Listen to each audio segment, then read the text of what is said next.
Welcome back, guys. It's the Screen Squad. I'm Kev, and today we're talking episode 4 of season 3 of the show that I'm very much hooked on, From.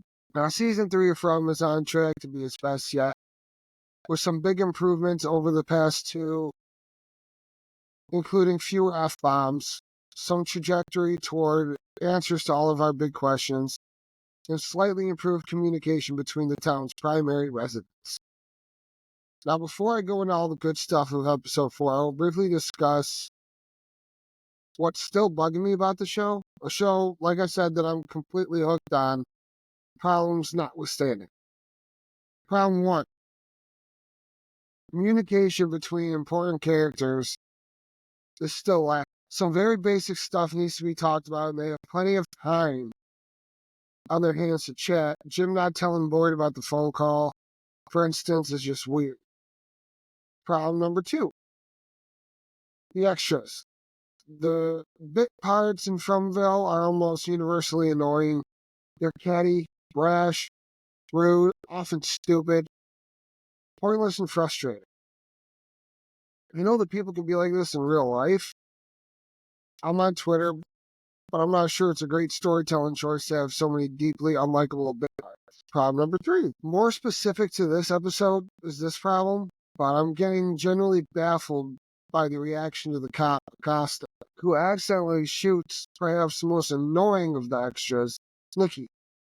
Now, the cop who just arrived in town and watched the ambulance medics die horrifically is understandably shooting at the monsters.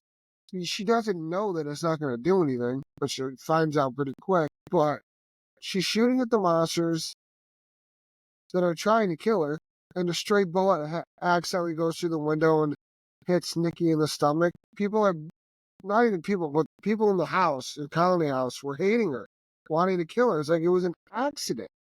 No one told the broad to stand right by the window. And this gets to be an issue I have with a lot of shows. The writers have characters act so strange sometimes. Boyd of all people ought to be empathetic to Acosta's panic, terror, and not knowing what the hell to do.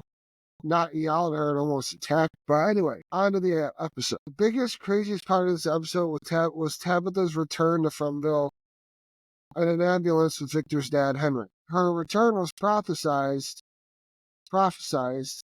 in a sense by the voice on the Matthews family telephone. When that rings again, Ethan picks it up this time, which I thought it was just Jim that was hearing it. Apparently it's not. But when Ethan picks it up, Thomas tells him that his mother is coming home on an ambulance. When Jim grabs the phone, he tells the voice to leave his children alone.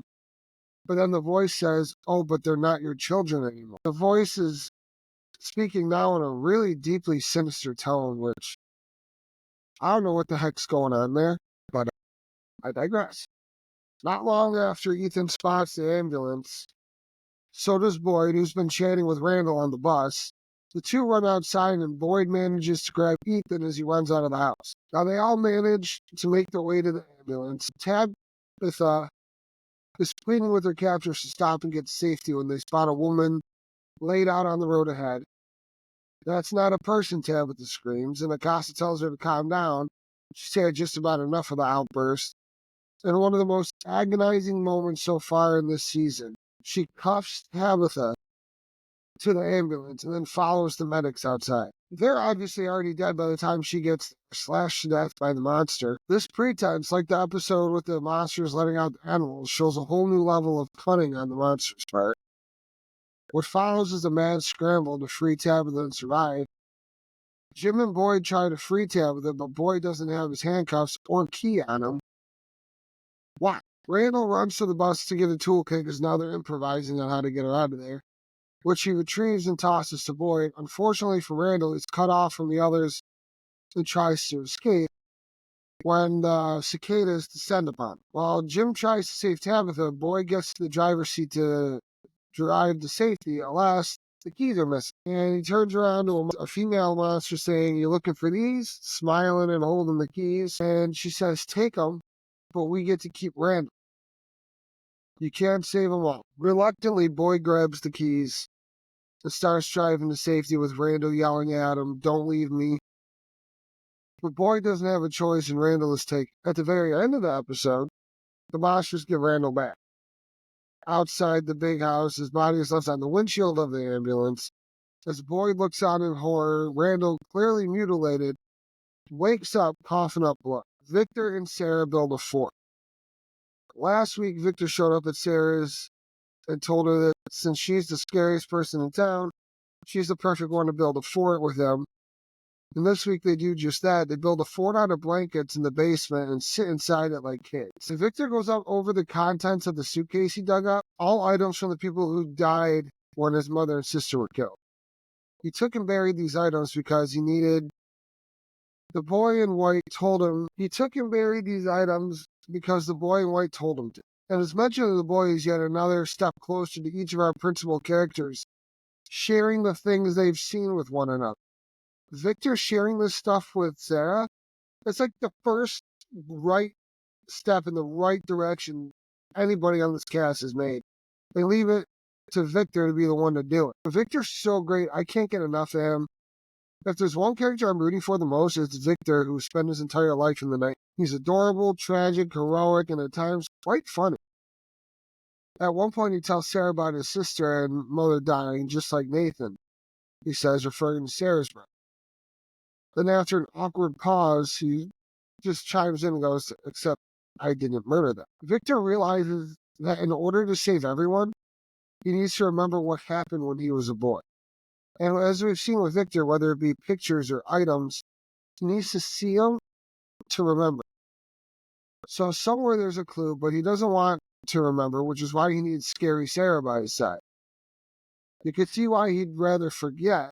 His memories are terrifying, corpses ripped apart, thrown around the street, chests ripped open, blood and gore everywhere. Poor young Vic all alone. The one item that he realizes is missing is the ventriloquist dummy who belonged to Christopher. And he says that the man Christopher was nice, but then he started seeing the symbol and then he started getting scary.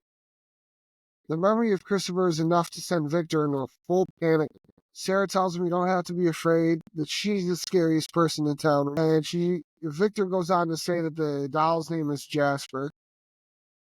And we do get some very creepy flashbacks of Christopher and the doll. He didn't make, Christopher changed. Victor says once he saw the symbol and started spending more and more time alone, that he didn't make the young kids laugh anymore.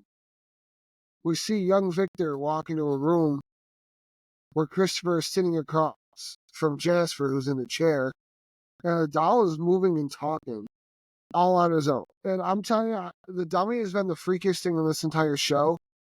It was teased back when Jade was in the cave. So we've seen it before, but like now, wow. I'm also pretty worried about Jade at this point.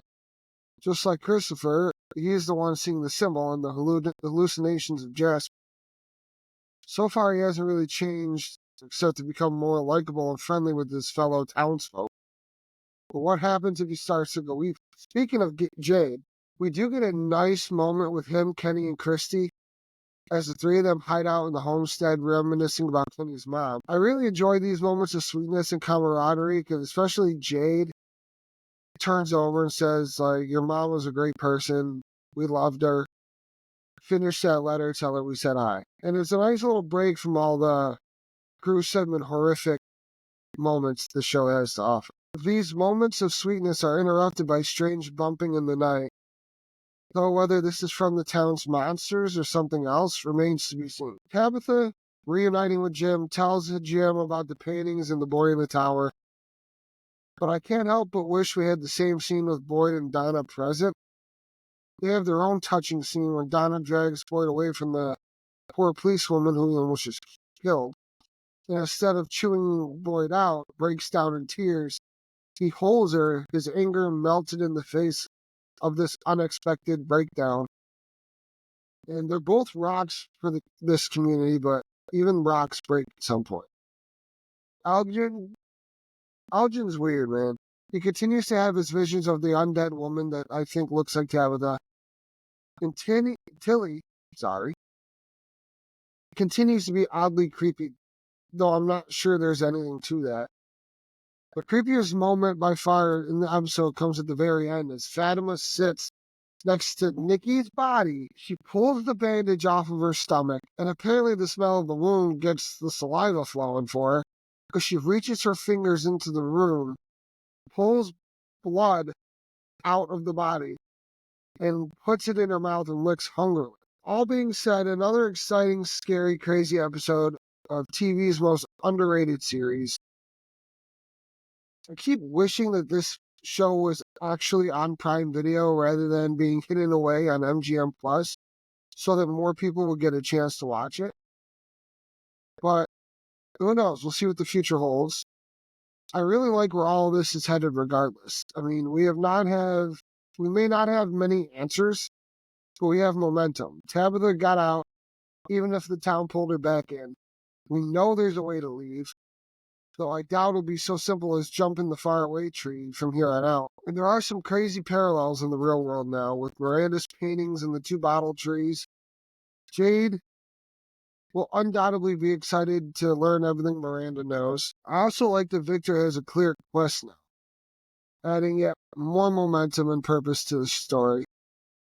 Though the last time we saw Jasper was down in the tunnels where all the monsters sleep and where Jade found the children on their stone tablets. Going back there is a dangerous, dangerous quest indeed.